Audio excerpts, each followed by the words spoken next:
നല്ല സഖിയായി നാഥൻ കൂടെയുള്ളപ്പോൾ വൻഭാരങ്ങൾ സാരമില്ല. കർത്താവ് തന്നെ നമ്മളോട് പറയും, നിങ്ങളുടെ ഭാരങ്ങളെല്ലാം എൻ്റെ മേൽ വെച്ചുകൊള്ളുക. പലപ്പോഴും നമ്മുടെ ജീവിതത്തിൽ ഭാരങ്ങളെല്ലാം നമ്മൾ ചുമന്നുകൊണ്ട് നടക്കുകയാണ്. അതുകൊണ്ടാണ് അതിൽ നിന്നൊരു മോചനം നമുക്ക് പലപ്പോഴും ലഭിക്കാറ്. എന്നാൽ ഒരാൾ സഹായിക്കാമെന്ന് പറയുമ്പോൾ ആ വ്യക്തിയുടെ കരങ്ങളിലേക്ക് ഒരല്പമാശ്വാസത്തിനായി വിഷയങ്ങളെ ഏൽപ്പിച്ചു കൊടുക്കുവാൻ നമ്മൾ തയ്യാറാണെങ്കിൽ തീർച്ചയായിട്ടും അത് ജീവിതത്തിൽ വലിയ അനുഗ്രഹമായി തീരും എന്ന് നമുക്കെല്ലാവർക്കും അറിയാം. പ്രാർത്ഥനയോടെ ദൈവസന്നിധിയിലേക്ക് നമുക്ക് വീണ്ടും അടുത്തു വരാം. ഈ ലോക ജീവിതത്തിൽ നമുക്കല്പം ആശ്വാസം ലഭിക്കുന്നത് ദൈവത്തിൻ്റെ സന്നിധിയിൽ നിന്ന് മാത്രമാണ്. അതല്ലാതെ ഈ ലോകത്തിലുള്ളതായ യാതൊരു സംവിധാനത്തിൽ നിന്നും നമുക്ക് ഒരു സഹായവും ആശ്വാസവും നമുക്ക് ലഭിക്കുവാൻ സാധ്യതയില്ല. മാറി മാറി വരുന്ന ഗവൺമെൻറ്റുകൾ നമ്മളെ എന്തൊക്കെയോ ചെയ്ത് സഹായിക്കാമെന്നൊക്കെ പറഞ്ഞ് വലിയ വാഗ്ദാനങ്ങളൊക്കെ നൽകിയാണ് പലപ്പോഴും അവർ 5 വർഷം ഭരിക്കുന്നത്. പക്ഷേ അവർക്ക് വേണ്ട രീതിയിൽ നമ്മളെ ഒന്നും സഹായിപ്പാൻ കഴിയുന്നില്ല. വെറും വാക്കുകളിൽ മാത്രം ഒതുങ്ങി നിൽക്കുമ്പോൾ ദൈവത്തിൽ അടിയുറച്ച് വിശ്വസിക്കുന്ന ഒരു ഭക്തനെ സംബന്ധിച്ചിടത്തോളം ഈ ലോകത്തിലെ വിഷയങ്ങളൊന്നും അവനൊരു വിഷയമല്ല. ആകയാൽ നമ്മളെ എന്നും എപ്പോഴും സന്തോഷത്തോടെ നടത്തുമാറാക്കുന്ന ആ ദൈവകരങ്ങളിലേക്ക് നമുക്ക് സമർപ്പിക്കുവാനിടയായിത്തീരും. 118 സങ്കീർത്തനം 24 വാക്യം ഇങ്ങനെ വായിക്കുന്നു: ഇത് യഹോവയുണ്ടാക്കിയ ദിവസം, ഇന്ന് നാം സന്തോഷിച്ച് ആനന്ദിക്കും. ഇന്നത്തെ ഈ ദിവസം നമ്മുടെ ജീവിതത്തിൽ വിലപ്പെട്ടതായി എത്ര പേര് കാണുന്നുണ്ട്? ഇന്നലെ കഴിഞ്ഞു പോയ ദിനങ്ങളെ നമ്മൾ വലിയ കാര്യത്തോടെ കാണാറുണ്ട്. വരാൻ പോകുന്ന ദിനങ്ങൾ വലിയ പ്രതീക്ഷയോടെ നമ്മൾ കാത്തിരിക്കാറുണ്ട്. ഇതൊന്നും നമുക്ക് തിരികെ ലഭിക്കുകയില്ല. കഴിഞ്ഞ ദിവസങ്ങളിലെ നഷ്ടങ്ങളൊന്നും നമുക്ക് തിരികെ പിടിക്കുവാൻ കഴിയില്ല. എന്നാൽ നാളെ നമുക്ക് എന്തൊക്കെ ഉണ്ടാക്കിയെടുക്കുവാൻ കഴിയുമെന്നുള്ളതായ ആ പ്രതീക്ഷയും പലപ്പോഴും അസ്ഥാനത്തായി പോകാറുണ്ട്. അതൊന്നും വേണ്ട രീതിയിൽ പ്രയോജനം നമ്മുടെ ജീവിതത്തിൽ ചെയ്യുന്നില്ല. പലരും പ്രതീക്ഷയോടുകൂടി പല കാര്യങ്ങൾക്കും ചുവടുകൾ വെച്ചതാണ്. അവരുടെ ചുവടുകളെല്ലാം പതറിപ്പോകുവാനിടയായി തീർന്നു. അവരൊക്കെ പ്രതീക്ഷിച്ചതിനപ്പുറത്ത് കാര്യങ്ങൾ മുൻപോട്ട് പോയി.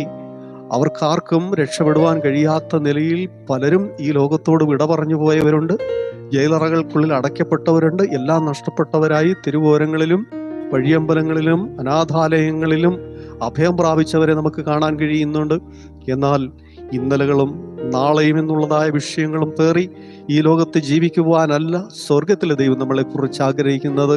ഇന്ന് ഇത് യഹോവയുണ്ടാക്കിയ ദിവസം, ഇന്ന് നാം സന്തോഷിച്ചാനന്ദിക്കും. ഇന്ന് നമുക്ക് ആനന്ദിക്കുവാനും കഴിയുന്നെങ്കിൽ ഏറ്റവും വലിയ അനുഗ്രഹം. നാളെ നമുക്കതിനുള്ള അവസരം പലപ്പോഴും നിഷേധിക്കപ്പെടുവാൻ സാധ്യതയുണ്ട്. അങ്ങനെ ഒരു ലോകത്താണ് നമ്മൾ ജീവിക്കുന്നത്. അതുകൊണ്ട് നമുക്ക് ഈ ലോകത്ത് സന്തോഷിക്കുവാനുള്ള വക നൽകിയിട്ടാണ് നമ്മുടെ കർത്താവ് ഈ ലോകത്തോട് യാത്ര പറഞ്ഞ് പോയത്. അതുകൊണ്ട് നമുക്ക് ക്രിസ്തുയേശുവിൽ സന്തോഷിക്കുവാനിടയായി തീരട്ടെ. ക്രിസ്തുയേശു നൽകുന്ന ആ സന്തോഷവും ആനന്ദവും അനുഗ്രഹവും മാത്രമാണ് നമ്മുടെ ജീവിതത്തിൽ നിലനിൽക്കുന്നതായിട്ടുള്ളത് എന്ന് നാം തിരിച്ചറിയുക. ഈ ലോകത്തിലുള്ളതെല്ലാം മായയാണ്. എന്തെല്ലാം നമ്മൾ കണ്ണിന് ഇമ്പമായിട്ടും നാവിന് സ്വാദായിട്ടും ശരീരത്തിന് സുഖമായിട്ടും ഒക്കെ പലതും നമുക്ക് തോന്നുന്നുണ്ടെങ്കിലും ശാശ്വതമായി സന്തോഷവും സമാധാനവും സുഖവും സൗകര്യങ്ങളും എല്ലാം നമുക്ക് ലഭിക്കുവാൻ പോകുന്നത് ദൈവത്തിൻ്റെ സന്നിധിയിൽ നിന്ന് മാത്രമാണ്. അതുകൊണ്ട് സങ്കീർത്തനക്കാരൻ 8-ാം വാക്യത്തിൽ ഇങ്ങനെ പറയുകയാണ്: നമ്മളെ ശാശ്വതമായി സഹായിപ്പാൻ കഴിയാത്ത സംവിധാനങ്ങളിലൊന്നും നമ്മൾ ആശ്രയിക്കരുത്. അവർക്കാർക്കും നമ്മളെ സഹായിപ്പാൻ കഴിയില്ല. അത് അവരുടെ കുറ്റമല്ല, അവർക്കതിന് കഴിയാതെ പോകുന്നു. അവർ പറഞ്ഞ വാക്കുകളെല്ലാം വെള്ളത്തിൽ വരച്ച വര പോലെ പലപ്പോഴും ആയിത്തീരുന്നു. അവർ പറഞ്ഞ വാക്ക് പാലിക്കുവാൻ കഴിയാതെ ഈ ലോകത്തോട് ഗുഡ് ബൈ പറഞ്ഞ് അവർ കടന്നു പോവുകയാണ് ചെയ്യുന്നത്. അതുകൊണ്ട് അവരിലാരിലും നിങ്ങൾ ആശ്രയം വയ്ക്കരുത്. മനുഷ്യരിൽ ആശ്രയിക്കുന്നതിനേക്കാൾ യഹോവയിൽ ആശ്രയിക്കുന്നത് നല്ലത്. പ്രഭുക്കന്മാരിൽ ആശ്രയിക്കുന്നതിനേക്കാൾ യഹോവയിൽ ആശ്രയിക്കുന്നത് നല്ലത്. അപ്പോൾ നല്ലത് തിരഞ്ഞെടുക്കുവാനുള്ള സ്വാതന്ത്ര്യം നമുക്ക് നൽകിയിട്ടുണ്ട്. അവനവൻ ശരീരത്തിലിരിക്കുമ്പോൾ ചെയ്തത് നല്ലതാകിലും തീയതാകിലും അതിനാണ് പ്രതിഫലം. അപ്പോൾ നല്ലത് തിരഞ്ഞെടുത്താൽ അതിൻ്റെതായ സന്തോഷവും സമാധാനവും ഐശ്വര്യവും നമ്മുടെ ജീവിതത്തിൽ ഉണ്ടാകുവാനിടയായി തീരും. ഇവിടെ 15-ാം വാക്യത്തിൽ പറയുന്നുണ്ട്, ഉല്ലാസത്തിൻ്റെയും ജയത്തിൻ്റെയും ഘോഷം നീതിമാന്മാരുടെ കൂടാരങ്ങളിൽ ഉണ്ടാകും. അപ്പോൾ ഉല്ലാസത്തിൻ്റെയും ജയത്തിൻ്റെയും ഘോഷം നീതിമാന്മാരുടെ കൂടാരങ്ങളിൽ ഉണ്ടാകണമെങ്കിൽ മനുഷ്യരിൽ ആശ്രയിക്കാതെ, പ്രഭുക്കന്മാരിൽ ആശ്രയിക്കാതെ, കുതിരകളിൽ ആശ്രയിക്കാതെ, രഥങ്ങളിൽ ആശ്രയിക്കാതെ, ഇത് യഹോവയുണ്ടാക്കിയതായ ദിവസം ഇന്ന് നാം സന്തോഷിച്ച് ആനന്ദിക്കുവാൻ തക്കണം ഇടയായി തീരുന്നെങ്കിൽ അതാണ് നമ്മുടെ ജീവിതത്തിൽ ഏറ്റവും അനുഗ്രഹിക്കപ്പെട്ട നിമിഷം. അത് നാളെ നമുക്ക് ലഭിക്കുമെന്നൊന്നും പറയുവാൻ കഴിയില്ല. നാളെ എന്താണ് ഇവിടെ സംഭവിക്കാൻ പോകുന്നതെന്ന് പ്രവചിക്കുവാൻ കഴിയില്ല. എന്നാൽ കർത്താവായ യേശു ക്രിസ്തു പറഞ്ഞത് ഈ ലോകത്തോടുള്ള ബന്ധത്തിൽ പല പ്രവചനങ്ങളും നിറവേറിയതായി ഈ വേദപുസ്തകം വായിക്കുന്നതായ എല്ലാവർക്കും മനസ്സിലാക്കുവാൻ കഴിയും. നാളെ എന്താണ് സംഭവിക്കാൻ പോകുന്നതെന്നും കർത്താവായ യേശു ക്രിസ്തു പറഞ്ഞിട്ടുണ്ട്. ഈ ലോകത്ത് അതെല്ലാം ഈ നാളുകളിൽ സംഭവിക്കുമ്പോൾ നിങ്ങൾ ഒരു കാര്യം ഓർത്തുകൊള്ളണം, ഞാൻ പറഞ്ഞതായ വാക്കുകളും വാഗ്ദത്തങ്ങളും ഒന്നും മാറിപ്പോകയില്ല. ആ വാഗ്ദത്തങ്ങൾ ഇപ്രകാരമാണ്, ആമേൻ, ഞാൻ പോയതുപോലെ തന്നെ മടങ്ങി വരും. അപ്പൊ ദൈവം നമുക്ക് നൽകിയിരിക്കുന്നതായ ആ വാഗ്ദാനം കർത്താവിൻ്റെ വരവാണ്. തൻ്റെ ഭക്തന്മാരെ ചേർക്കുവാനായി താൻ ഈ ലോകത്തിലേക്ക് വരുവാൻ പോകുകയാണ്. അതിൻ്റെ മുന്നോടിയായി നടക്കേണ്ടതായ സംഭവ വികാസങ്ങളാണ് ഇന്ന് നാം ലോകത്തെമ്പാടും കണ്ടുകൊണ്ടിരിക്കുന്നത്. അതുകൊണ്ട് ഇന്ന് നമുക്ക് സന്തോഷിക്കുവാൻ കിട്ടുന്നതായ അവസരം സന്തോഷിക്കുക, ആനന്ദിക്കുക. അതായത് മദ്യമോ ലഹരി വസ്തുക്കളോ മറ്റേതെങ്കിലും സുഖ സൗകര്യങ്ങളോ തേടി പോകുവാനല്ല ദൈവത്തിൻ്റെ വചനം പറയുന്നത്.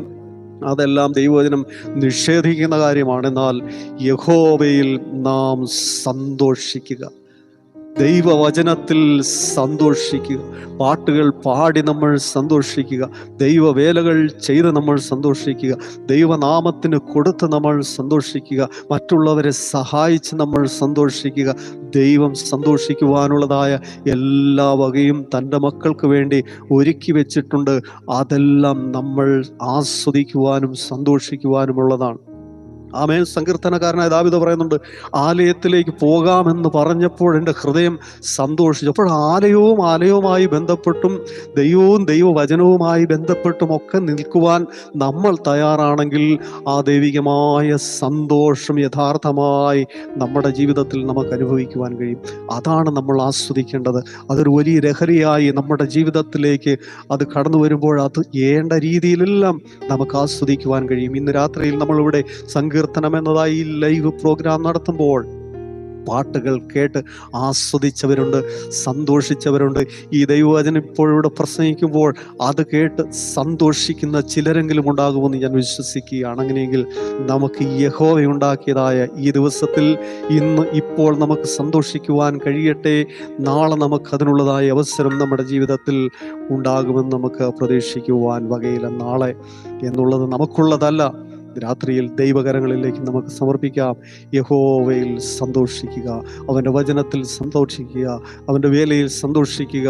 സന്തോഷിക്കുവാൻ ദൈവം വചനം നമുക്ക് നൽകിയിരിക്കുന്നതായ എല്ലാ സാധ്യതകളും ഉപയോഗിച്ച് സന്തോഷിക്കുവാൻ നമുക്ക് സ്വാതന്ത്ര്യം ദൈവം നൽകിയിട്ടുണ്ട്.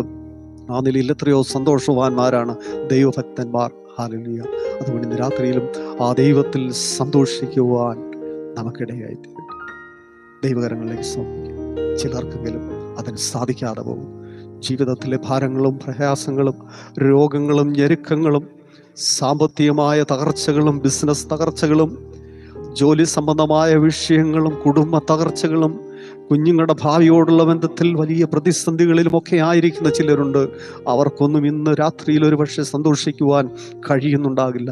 എന്നാൽ അവരോടായി പറയുകയാണ്, ക്രിസ്തുയേശുവിൽ സന്തോഷിക്കുവാൻ നിങ്ങൾ തയ്യാറാണെങ്കിൽ നിങ്ങളുടെ കഷ്ടങ്ങളെല്ലാം സാരം, ആ നൊടി നേരത്തേക്കുള്ളതായ ആ കഷ്ടം നമ്മുടെ ജീവിതത്തിൽ അത്യന്തം അനവധിയായ തേജസ്സിൻ്റെ നിത്യഘനമാണ് നമ്മുടെ ജീവിതത്തിൽ സമ്മാനിക്കുന്നതെന്ന് നമ്മൾ മറന്നു.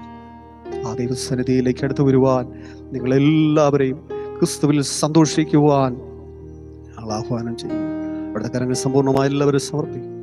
യേശു ക്രിസ്തുവിൻ ധന്യമറിയ നാമത്തിൽ തന്നെ. ആമേൻ. ദൈവം നമ്മളെല്ലാവരെയും അനുഗ്രഹിക്കട്ടെ. എല്ലാവർക്കും ശുഭരാത്രി നേരുന്നു. Thank you. God bless you.